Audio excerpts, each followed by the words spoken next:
Најголем дел пропуштени термини за преглед има во делот на интерната медицина. Информацијата ја потврди министерот за здравство Никола Тодоров. Апелира граѓаните да пријават кај нивните лекари секогаш кога нема да бидат во можност да се појават на закажаниот термин за преглед.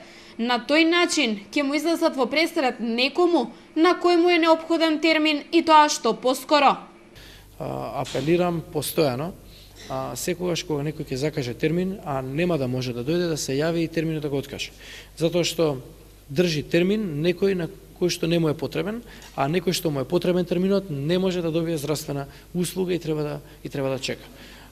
Сериозно е бројот на термини кои што пропаднале како резултат на тоа што пациенти закажале, а потоа не дошле на закажаниот термин во делот на интерна медицина. Голем дел од нереализираните упати во скопските клиники, или на 30%, има на клиниките за онкологија, радиологија и неврологија, односно пациентите не дошле на закажаните термини.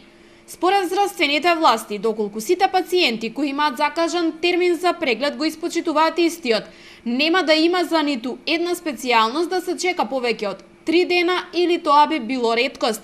Од друга страна, вели Тодоров, и докторите не смеат да доцнат на закажаниот термин.